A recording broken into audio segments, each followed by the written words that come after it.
Sandalwood ನಟ ದಿಲೀಪ್ ರಾಜ್ ಇನ್ನಿಲ್ಲ. ಇಡೀ ಸ್ಯಾಂಡಲ್ವುಡ್ಗೆ ಇವತ್ತು ಬೆಳ್ಳಂಬೆಳಗ್ಗೆ ಒಂದು ಶಾಕ್ ಆದಿತ್ತು.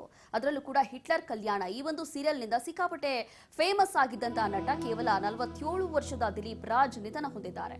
ಅದು ಕೂಡ ಹೃದಯಾಘಾತದಿಂದ 47 ವರ್ಷದ ದಿಲೀಪ್ ರಾಜ್ ನಿಧನ ಹೊಂದಿದ್ದಾರೆ.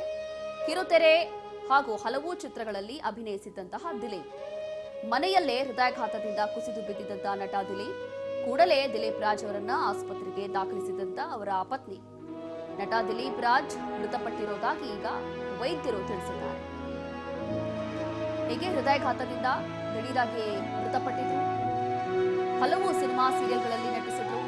ಟೋನಿ, ಭೈರವಿ ಮಿಂಚಾಗಿ ನೀನು ಬರಲು, ಬರ್ಫಿ, ಅದಾದ ನಂತರ ಆರ್ಕೆಸ್ಟ್ರಾ ಮೈಸೂರು, ಬಾಯ್ ಫ್ರೆಂಡ್ ಗೆಳೆಯ, ಶಿವ, ಹೀಗೆ ಹಲವು ಸಿನಿಮಾಗಳಲ್ಲಿ ನಟಿಸಿದ್ರು. ಇತ್ತೀಚೆಗೆ ಸೀರಿಯಲ್ಗಳ ನಿರ್ಮಾಣಕ್ಕೂ ಕೂಡ ಇವರು ಆರಂಭ ಮಾಡಿಕೊಂಡಿದ್ರು. ಹಾಗಾಗಿ ಇದೀಗ ಹಿಟ್ಲರ್ ಕಲ್ಯಾಣ ಸೀರಿಯಲ್ ಖ್ಯಾತಿಯ ದಿಲೀಪ್ ರಾಜ್ ಇದೀಗ ಇವತ್ತು ಬೆಳ್ಳಂಬೆಳಗ್ಗೆ ನಿಧನ ಹೊಂದಿದ್ದಾರೆ.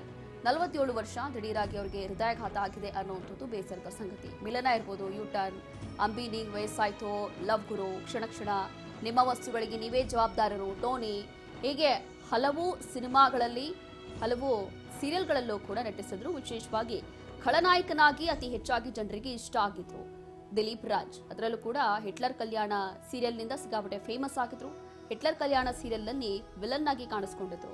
ಅದಾದ ನಂತರ ಇತ್ತೀಚೆಗೆ ಬೇರೆ ಬೇರೆ ಧಾರಾವಾಹಿಗಳಲ್ಲೂ ಕೂಡ ನಿರ್ಮಾಣಕ್ಕೆ ಅಂತ ಹೇಳಿ ಅವರು ಕೈ ಹಾಕಿದ್ರು. ಆದರೆ ಈಗ ಬೇಸರದ ಸಂಗತಿ, ಇಡೀ ಸ್ಯಾಂಡಲ್ವುಡ್ಗೆ ಇವತ್ತೊಂದು ಶಾಕ್ ಕಾದಿತ್ತು.